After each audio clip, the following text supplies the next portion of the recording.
aí? Boa tarde.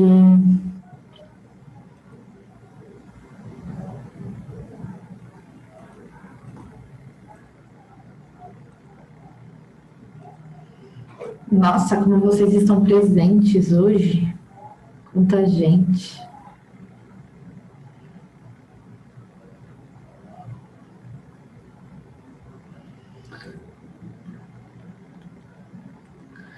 Deixa eu colocar no slide certo. Nós paramos.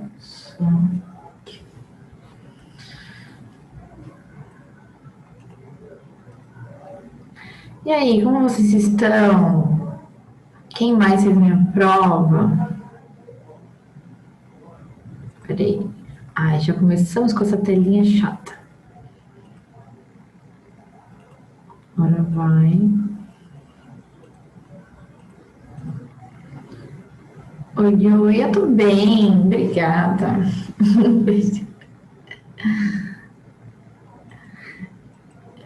E aí, vocês? Nesse tempo nublado. Que esse a gente já fez. Deixa eu passar, nós paramos aqui no item 3, página 399. Página 399, página 399. Depois você me pergunta. Tudo bem? Poxa vida.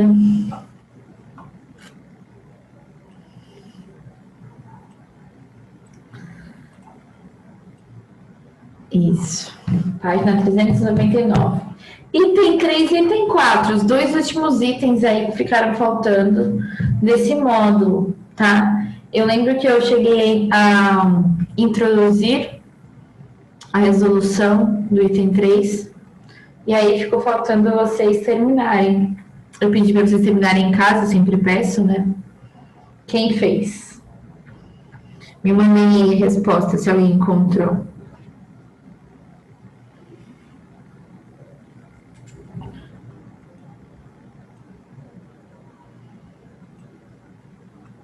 Ninguém fez o item 3?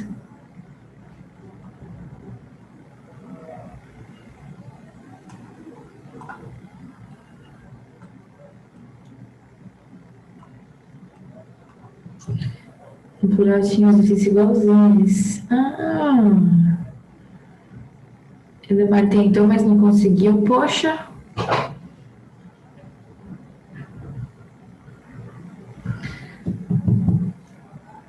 Larissa só começou. Tá bom, então vamos fazer juntos, vai. Bom, eu também tentei, mas não deu muito certo. Vamos ver por que então que não tá dando certo aí, quem tentou. A gente viu que o radicando que tem dentro da raiz da equação do Bhaskara ali, se ele for positivo, é porque a gente vai encontrar dois valores de x. Se ele for negativo, não vai ter resposta, né? Não vai ter resolução, não vai ter nenhum valor de x. E se ele for igual a zero, é porque a gente vai encontrar um valor apenas de x, né? Apenas um valor. Então, aqui nós temos uma equação onde o A é uma outra incógnita, tá? É o K. Vocês podem ver que o A é o K, o B vale menos 10 e o C vale 25. E aí, a gente tem que determinar o valor do K na condição de que essa equação possua raízes reais. Desculpa, não possua raízes reais. O Luiz perguntando a página, eu falei 1 milhão de vezes, 399. Assim que começou, eu fiquei 399. Vocês, viu? Vocês só entram aí, acho que saem da frente da tela, depois voltam. Tô de olho em vocês, hein? Sei. Aí, então, o que acontece? Essa equação não pode ter raízes reais, não pode ter valores para o x. Ou seja, o radicando tem que ser, então, um valor negativo, né? E quem é o radicando ali? É o delta, né? Quer dizer que o delta tem que ser negativo. Tá? E quem é o delta? B ao quadrado menos 4ac. Beleza? Até então, tudo certo? Por que seria negativo? Porque a gente viu que quando o delta é positivo, a gente encontra dois valores de x. Quando o delta é igual a zero, a gente encontra apenas um valor de x. E quando o delta é negativo, não tem valor de x, não tem valor real.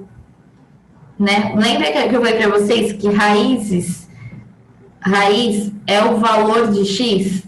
Ah, encontra as raízes dessa equação. Encontra os valores de x dessa equação. Tá? Então, quando ele está dizendo que essa equação, a condição de encontrar o k é que essa equação não possua raízes reais, é que não possua valores de x que estão dentro do conjunto dos reais, que é o conjunto que a gente trabalha. Então, não vai ter resposta para o x, não vai ter valor para o x real. Logo, o delta é negativo.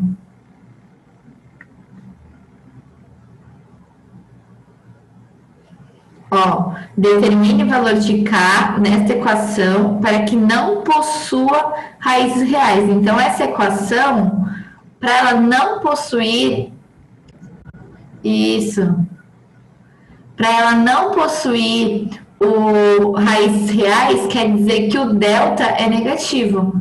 E aí, quem é delta? B ao quadrado menos 4ac. Isso, e aí a gente só vai encontrar o K. Porque quem que é o B? Menos 10. Quem que é o A? K. Quem que é o C? 25. Nessa inequação, a gente só tem o K como incógnita. Então, a gente encontra o valor de K. Quanto que é menos 10 ao quadrado? 100. 4 vezes 25, 100 também. Então, ó, peguei esse menos 100k, joguei para o outro lado. Ele estava negativo, ele veio positivo. E agora, para deixar o k sozinho, só falta tirar esse 100 daqui, que está multiplicando ele. Então, vai para o outro lado como? Dividindo. 100 dividido por 100, 1. 1 menor que k. Eu quero deixar o k na evidência, né? Então, eu vou pôr ao contrário. Ó. K maior que 1. É a mesma coisa. Só que como eu troquei de lugar, eu troquei o sinal. 1 menor que o k. Então, quer dizer que o k é maior que 1. Mas é a mesma coisa.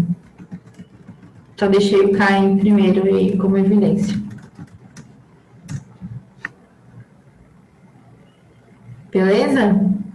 Quem não tinha conseguido encontrar, entendeu por quê, aonde foi que rolou aí a confusão?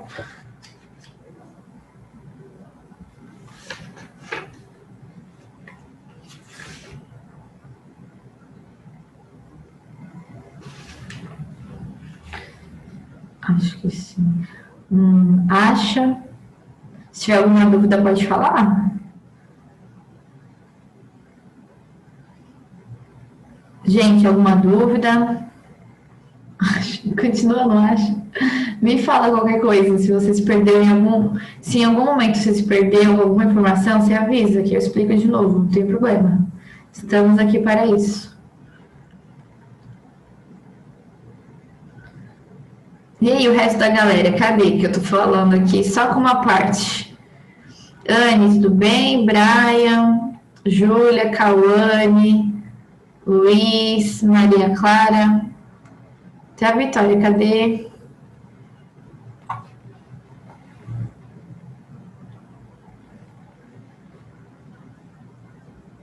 Então, beleza.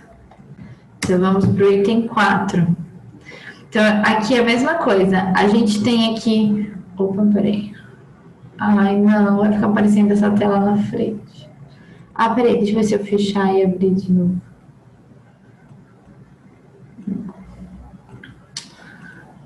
Ai, essa tela amarela, muito chato.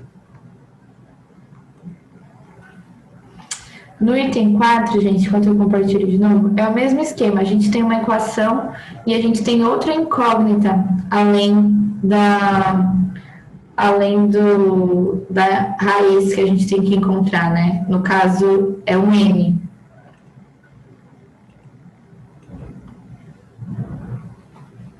Não, a gente não acha o valor certo de K, a gente acha uma condição para o K. Para aquela equação lá não ter raiz, é porque o delta tem que ser negativo. E para o delta ser negativo, o K tem que assumir um valor que seja maior que 1.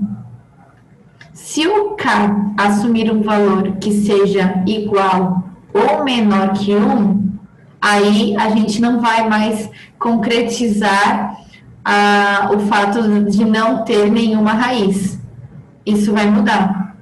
Então, para realmente acontecer daquela equação não ter nenhum valor de raiz, o K tem que ser maior que 1. Então, é apenas uma condição, não tem um valor específico para o K.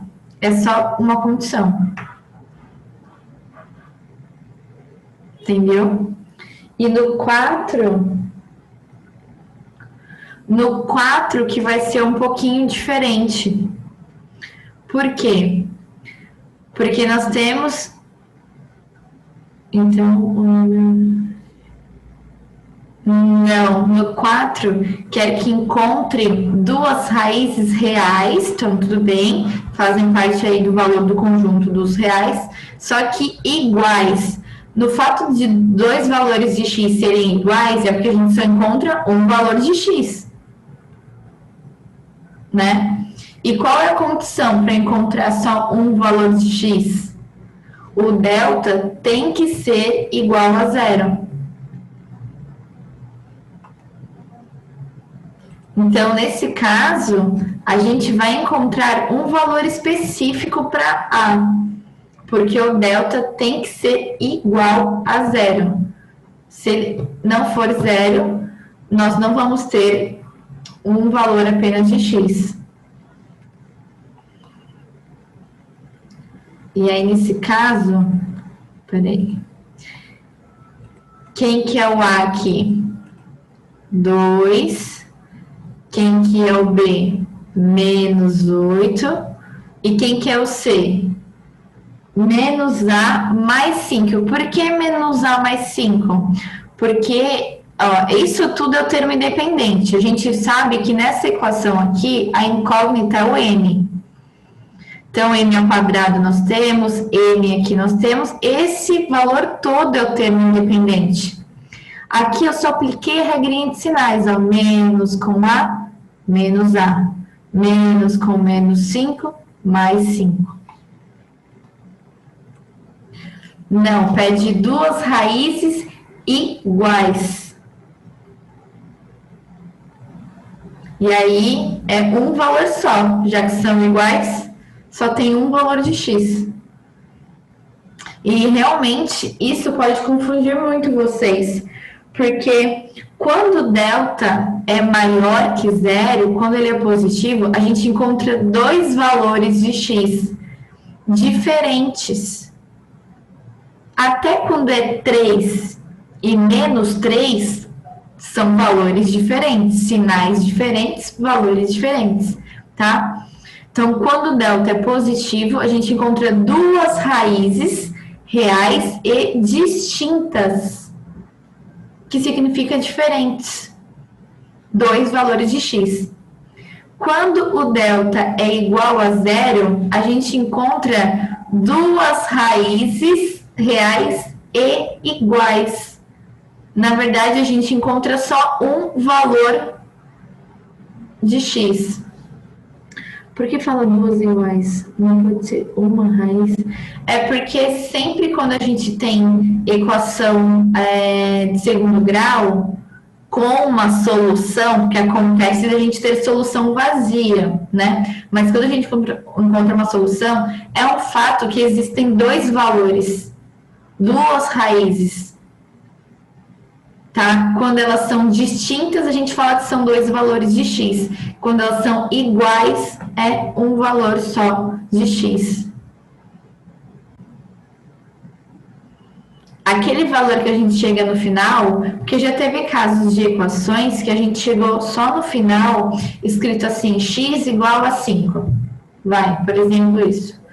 Aí você falou, eu encontrei um valor só de x. Realmente é um valor de x, mas aquele valor significa as duas raízes de resposta de equação de segundo grau. Imagina, eu estou aqui caladinha porque estou entendendo, tá? Tá bom.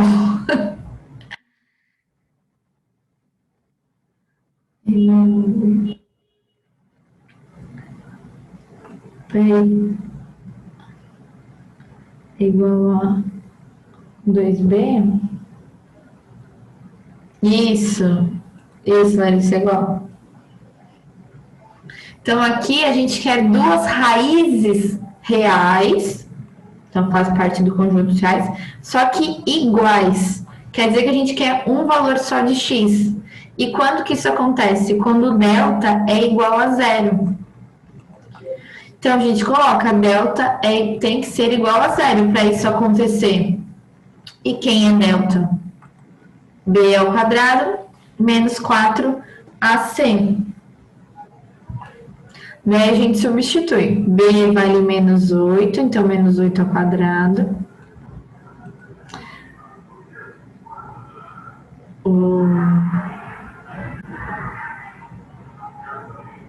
Tem um número a mais aí, Leomar. O A vale 2 e o C, isso tudo.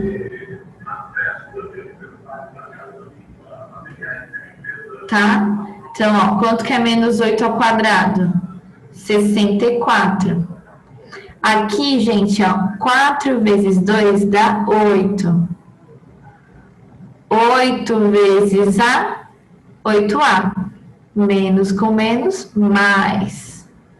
8 vezes 5, 40. Menos com mais, menos.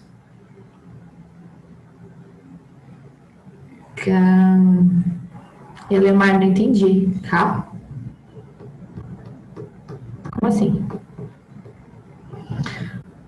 Bom, então eu tenho aqui, eu tenho que deixar o A isolado, porque é ele que eu vou descobrir. Então,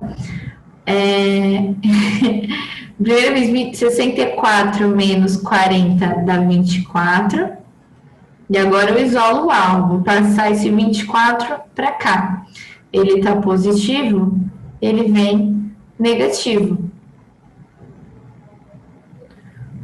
O 8 está multiplicando o A, vai vir dividindo. 24 dividido por 8, 3. Ó, como tinha o sinal de menos, menos 3. Então, o A tem que valer menos 3 para que o delta dê igual a zero e aí encontre duas raízes iguais, ou seja, um valor apenas de x. Entendido?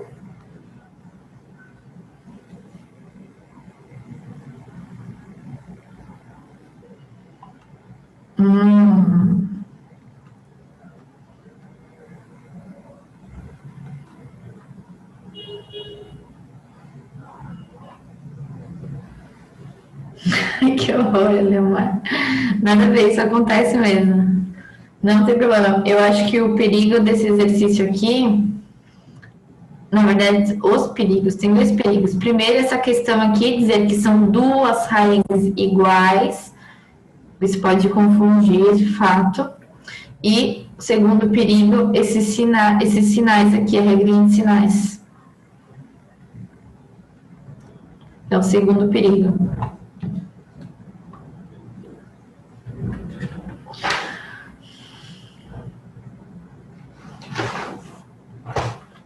Tudo certo? Então, terminamos esse módulo. Eu copiei aqui essa última tabelinha, nem lembro do que fala, mas a gente vai ler aqui, peraí.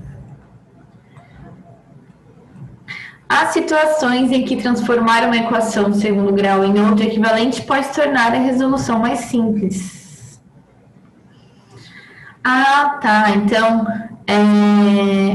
a gente já até fez isso em alguns exercícios, que transformar uma equação em outra que seja equivalente a essa, porque a gente não pode mudar, né? Por exemplo, se eu achar que todos os números lá eu consigo dividir por 2, e aí vou ter valores menores de A, B e C. Se eu achar que eu consigo dividir todo mundo por 2, então eu divido todo mundo por 2. Né? O importante é o que fazer com um termo, fazer com todos os termos. Eu não posso só dividir um termo por 2 e os outros termos não. Aí nós não vamos achar uma equação equivalente. Então, o exemplo dado é aqui, ó. Se a gente fosse essa é a equação, a gente poderia fazer desse formato. O A valeria menos 1, o B valeria 5 e o C valeria menos 6. Aí você pensa, eu não gosto de trabalhar quando o A é negativo. É ruim fazer máscara quando o A é negativo, eu não gosto. Então, multiplica todo mundo por menos 1 aqui, ó. A gente encontra a equação equivalente, ó. Todo mundo mudou de sinal. Só que agora o seu A ficou positivo. Tá? E aqui outro exemplo é aquele que eu dei de dividir. Então, olha só. Nessa equação, são valores enormes. Então, A4 não é um valor grande, mas B vale menos 28. C vale 40. São números grandes. Se eu enxergar que eu consigo dividir todos eles pelo mesmo número para poder diminuir, então eu divido. Aqui eu dividi todo mundo por 4. Eu consegui dividir todo mundo por 4. Então eu fiz, porque aí eu achei uma equação equivalente à primeira, de uma maneira que vai me ajudar a trabalhar lá com Bhaskara. Porque o A vai ficar menor, o B menor, o C menor, tá? Então, o comentário dessa tabelinha aqui é que, em alguns casos, é interessante com que a gente encontre uma equação equivalente mais fácil de se trabalhar, o que não é uma obrigação, tá? Porque achar uma equação equivalente, que é igual, vai se chegar no mesmo resultado. Tudo bem? Fica a critério de quem estiver desenvolvendo aí o exercício, sem problema nenhum. Tudo bem? Entenderam o que está falando?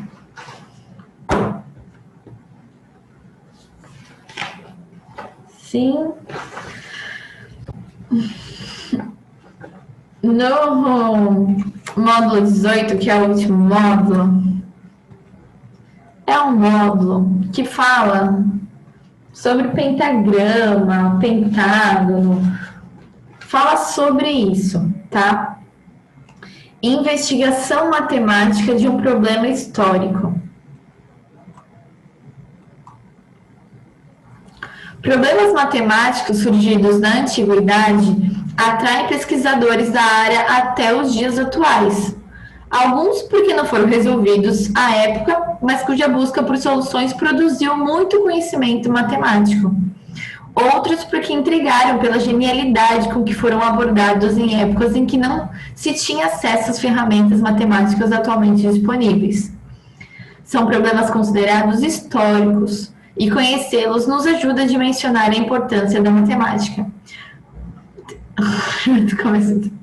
Muitas vezes, para resolver uma questão, um problema matemático, toda a procura para se chegar na resolução, para se chegar numa resposta, durante a procura eram desenvolvidas tantas técnicas, era pensado em tantas coisas que acabava se descobrindo outras teorias no meio da resolução de uma, né? Então isso era muito comum. E além do que, e aí o que fala aí que hoje em dia muita gente ainda se choca com o fato de certas teorias serem mencionadas e trabalhadas numa época que não tinha acesso a tantas ferramentas que a gente tem hoje em dia. Então, assim, e aí fala a importância de se falar sobre esses problemas históricos, né? Porque nos fazem pensar e dar importância aí de tudo que a gente vê e de todas as ferramentas que a gente tem hoje em dia para trabalhar, né? É muito fácil agora a gente gravar a Bhaskara e fazer, porque tudo bem, gravar Bhaskara. Ai, meu Deus, mas é muito difícil gravar que menos x mais ou menos raiz de delta sobre 2a. Gente, imagina para ter se chegado aí naquele pensamento sozinho. Tudo bem que a gente fez todo o conceito similar, né, para se chegar em Bhaskara, mas a gente teve um passo a passo para se chegar lá. Então, imagine a pessoa que desenvolveu isso sozinha. Isso é um exemplo da matemática. Existem muitas teorias que a gente utiliza porque já fizeram isso por nós. Então, é muito curioso, realmente. O problema com o qual vamos trabalhar neste módulo teve sua origem, talvez, pois não se sabe ao certo, no século V a.C., na chamada escola pitagórica. Eu achei que fosse mais difícil, a pessoa mas a pessoa não tem você para lavar. Era muito comum pessoas que eram, por exemplo, um advogado criar uma teoria matemática, ou pelo menos estudar uma teoria matemática. Então, não era muito definido, assim, uma área. Às vezes era um pensador, era filósofo, advogado, matemático, e tudo junto, assim. Desenvolvia todas as áreas. Então, a gente vai desenvolver aqui um caso da escola pitagórica, tá? Ele está relacionado ao pentagrama, que era o símbolo dessa escola, instituição que você teve a oportunidade de conhecer no 8º ano. Antes de investigar as propriedades desse símbolo tão intrigante, vamos conhecer algumas hipóteses sobre a sua origem, tá? Então, tem o símbolo aqui do pentagrama e nós vamos falar sobre o pentagrama, tá? E aí tem uma questão aí de comentário sobre a origem do pentagrama, desse desenho geométrico. Como narrado na história da matemática, o pentagrama era considerado pelos pitagóricos o símbolo da boa saúde e da aliança entre os homens. As 5 pontas das estrelas eram designadas por 5 letras do alfabeto grego que formavam a palavra saúde. Marcus Vitruvius Polo, conhecido como Vitrúvio, foi um arquiteto e engenheiro romano que trabalhou no 1º século antes de nossa era. Foi um dos mais influentes arquitetos de todos os tempos. Então, tem o nome vitruviano aqui no pentagrama, com 5 pontas. E aí, vamos ver aqui o que Vitrúvio dizia. Segundo Vitrúvio, a arquitetura depende da ordem, do arranjo, da euritmia, da simetria, da propriedade e da economia.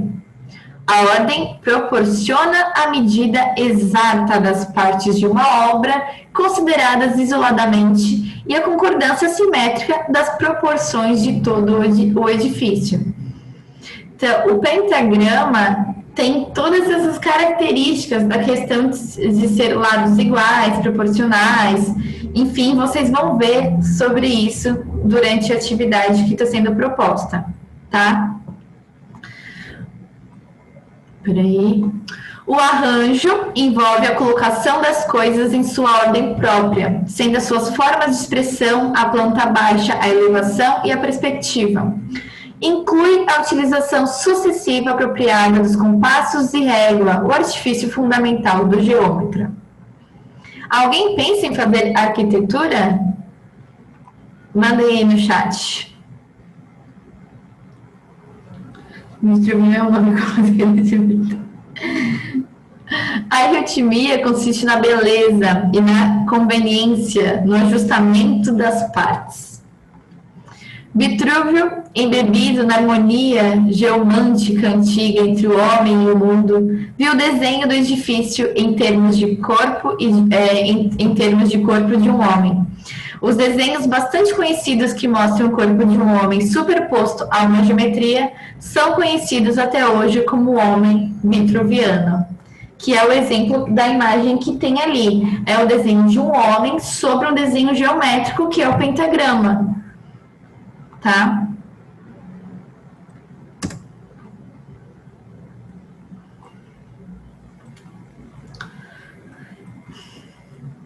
Bom, a gente vai ver aí alguns exemplos do pentagrama existente em algumas coisas da natureza. Então, tem essa ligação da existência do pentagrama, tá? Sabe-se também que para muitos povos da antiguidade, o pentagrama era um protetor físico.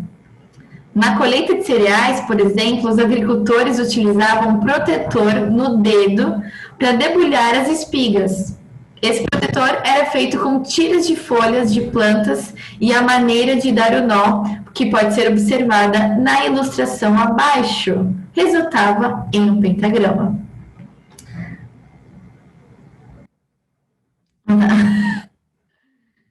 Tá? Então, usavam essas folhas e o formato do nó que eles faziam era exatamente aí a ideia de um pentagrama. Ó, tem 5 pontos. Formato de um pentágono, certo? O pentagrama também está representado na natureza, por exemplo, em uma estrela do mar. Tcharam! Em uma azaleia, 5 pontos. Em uma secção de carambola, 5 pontos. Em todas essas imagens, conseguimos visualizar o traçado de um pentagrama. Certo? Vou virar a página aqui, que eu só andei no slide e não dei aqui com vocês.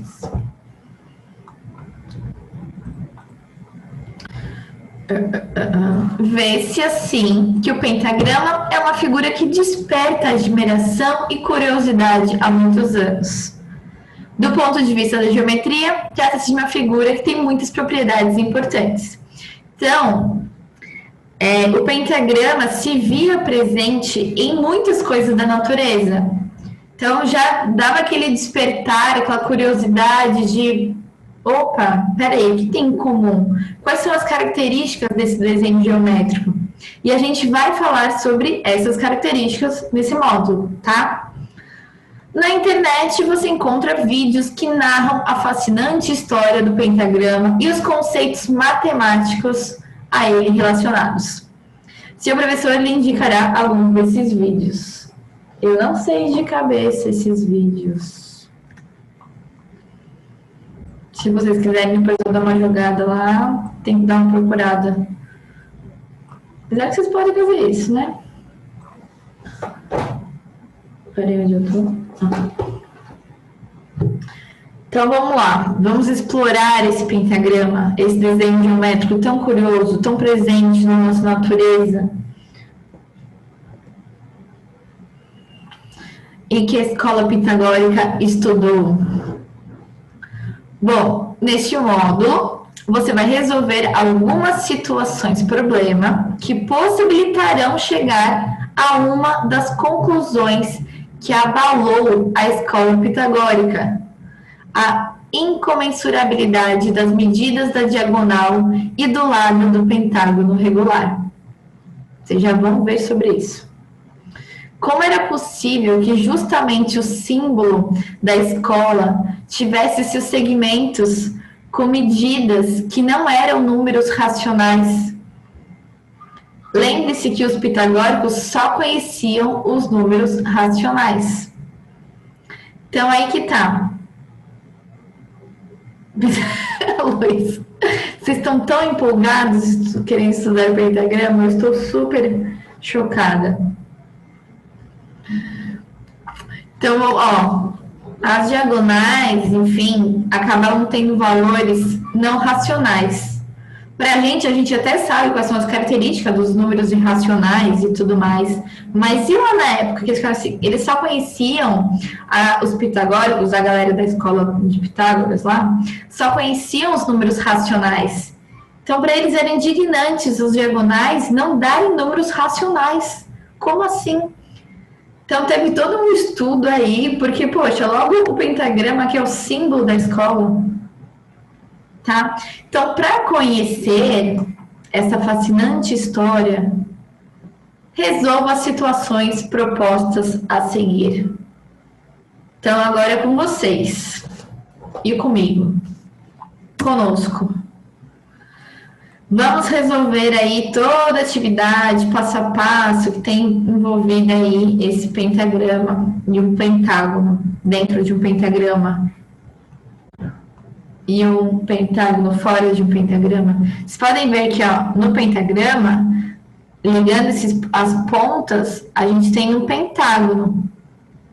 E aqui dentro do pentagrama, a gente também tem outro pentágono. Pentágono, figura geométrica de 5 lados, pentagrama 5 pontas.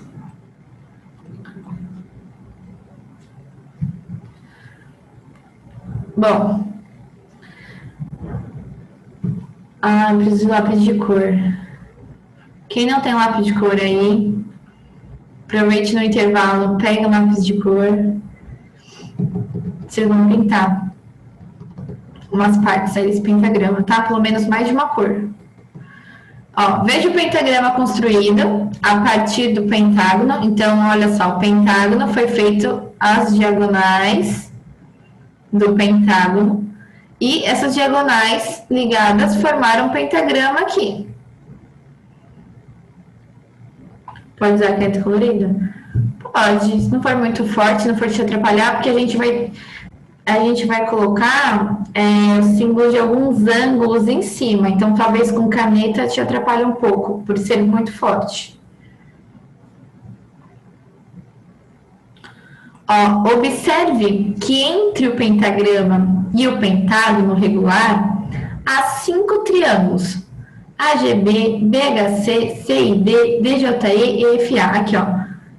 É pra gente pintar esses agora. Então, eu vou mostrar pra vocês porque eu pintei no meu slide.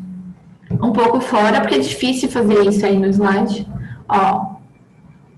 AGB, BHC, CID, DJE e FA.